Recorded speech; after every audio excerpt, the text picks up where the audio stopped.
Hey guys, welcome back my channel plastic में दक्ष। हमारे channel में आपका स्वागत है वंस अगेन।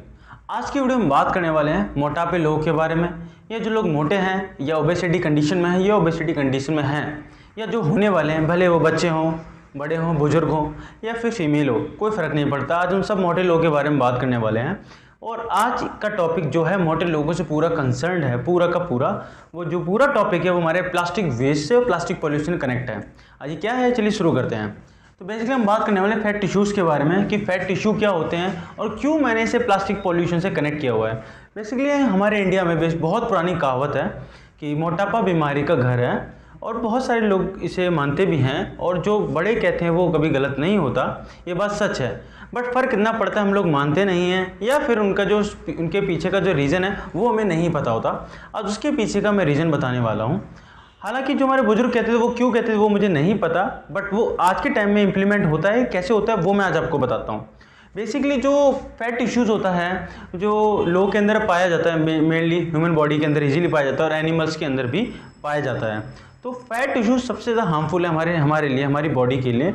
वो क्यों है? हम पर डे प्लास्टिक यूज़ करते हैं, प्लास्टिक वेस्ट जनरेट करते हैं, और उसके साथ साथ प्लास्टिक पॉल्यूशन भी जनरेट करते हैं, जिससे बहुत सारी टॉक्सिक गैसेस निकलती हैं, केमिकल्स निकलते हैं, बहुत सारी फ्यूम्स भी निकलते हैं जब उन्हें जलाते हैं। जब यूवी रेस पड़ती है, एयर, विंड और मॉइस्चर एब्जॉर्ब करती हैं, तो इस तरह से डिग्रेड होने के बाद ये सारी प्रोसेस पूरा साइकिल है, जिससे क्या होता है वो हमारे इन्वायरमेंट में एग्जिस्ट करते हैं और हमारे इन्वायरमेंट में डिस्पर्स हो जाते हैं कम्प्लीटली, और लॉन्ग पीरियड ऑफ टाइम तक कंटेन और सस्टेन रहते हैं। कुछ ऐसे गैसेस और केमिकल्स भी होते हैं जो ओवर लॉन्ग पीरियड टाइम तक हमेशा बने रहते हैं, जिन्हें कभी ख़त्म नहीं करते, और हमेशा हमारे खाने के थ्रू, सांस लेने के थ्रू, पानी पीने के थ्रू, वेजिटेबल के थ्रू, फ्रूट्स के थ्रू, कई के थ्रू हमारी बॉडी में कंसिस्ट करते हैं, उसे कंज्यूम करते हैं। और ऐसे कंपाउंड्स, पहले पॉल्यूटेंट को हम कहते हैं परसिस्टेंट ऑर्गेनिक पॉल्यूटेंट।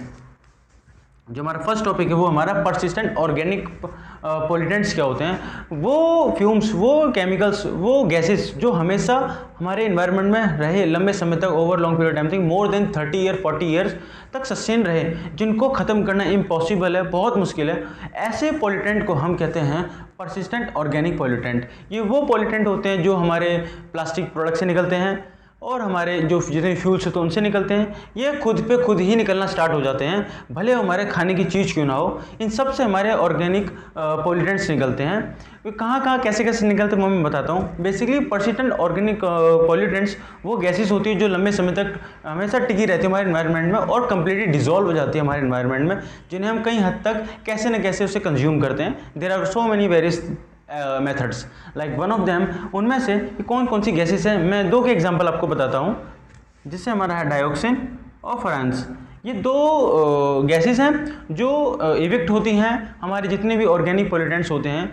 यानी कि जब भी हम प्लास्टिक को जलाते हैं तो बहुत सारी गैसेस निकलती हैं, उनमें से ये डाइऑक्सिन और फ्रांस भी उनमें से एक है।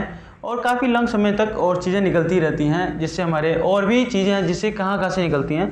प्लास्टिक को जलाते हैं तब पेपर इंडस्ट्री से हमारी निकलते हैं, पेपर इंडस्ट्री जहाँ पेपर बनते हैं। फ्यूल्स जब हम जलते हैं, यानी कि आपके कोल और ऑयल, ये सारे के सारे वे हैं जहाँ से ये गैसेस निकलती हैं, डाइऑक्सिन और फ्रांस। ये अब तो बेसिक कंसेप्ट था कि बोर्ड पर जो लिखा है वो मैंने एक्सप्लेन किया कि परसिस्टेंट ऑर्गेनिक पॉल्यूटेंट्स क्या होते हैं, कौन कौन सी गैसेस निकलती हैं और कहाँ से निकलती है जब इन्हें हम जलाते हैं। ये सब प्रोसेस है जहाँ से सब चीज़ निकलती है। बट इनको फैट टिश्यू से क्या कंसर्न है, क्या मोटिव है इसको बताने का, वो मैं डिस्कस करता हूँ।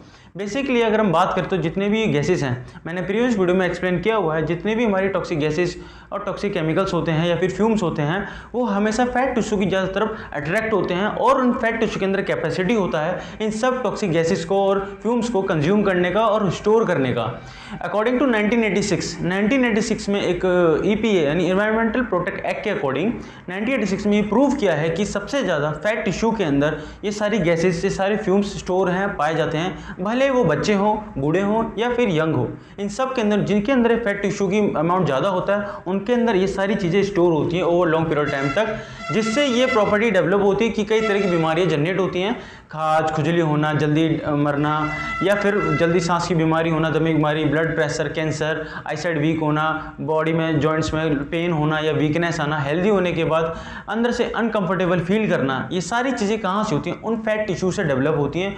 वो फैट टिश्यू जो इन सब चीज़ों को लंबे समय तक स्टोर करके रखते हैं अपने अंदर। हमारी बॉडी के अंदर ये कैपेसिटी होता है स्टायरिन गैस की चीज़ को एब्जॉर्ब करती है। हमारी बॉडी के अंदर जो पोरस होते हैं अंडर द हेयर्स के नीचे, तो वो हमारे सीजे गैस को एब्जॉर्ब करती है हमारी बॉडी, और जिससे हमारे जितना ज़्यादा फैट टिश्यू आपके अंदर होगा उतनी ही ज़्यादा लंबे समय तक स्टोर होंगी, और स्टोर होने के बाद ये सारी बीमारी जनरेट करेगी, जिससे हमारे मरने के बाद हमारे अंदर से निकले माइक्रो ऑर्गेनिज्म और हमारे अंदर के वायरस वो बाहर इवेक्ट होकर एनवायरनमेंट में डिजॉल्व होते हैं और इस बीमारी के रेट को इंक्रीज करते हैं, और यही हमारी डिजीज़ को हम ट्रांसमिट करते हैं अपनी फ्यूचर जनरेशन को, भले हमारी वो किड्स हो या सेक्सुअल ट्रांसमिशन हो, किसी भी तरह की ट्रांसमिशन से ये आगे को प्रोसीड करती जा रही है और इससे बीमारियाँ जनरेट होती जा रही हैं।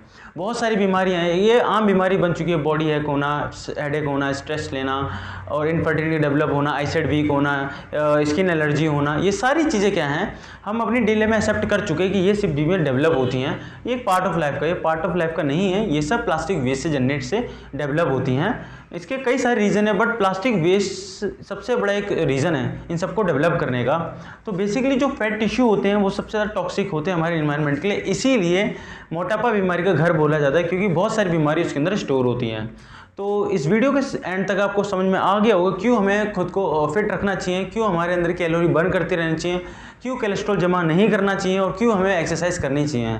तो इन सब चीज़ों क्या होता है, हम इस बीमारी को ख़त्म नहीं कर सकते, बट इन बीमारी से लड़ने की कैपेसिटी और एनर्जी को प्रोड्यूस कर सकते हैं और इससे लॉन्ग समय तक सर्वाइव कर सकते हैं और इसको इनहेबिट कर सकते हैं जो फ्यूचरली ट्रांसमिट हो रही है हमारी जनरेशन को। तो be happy by using plastic.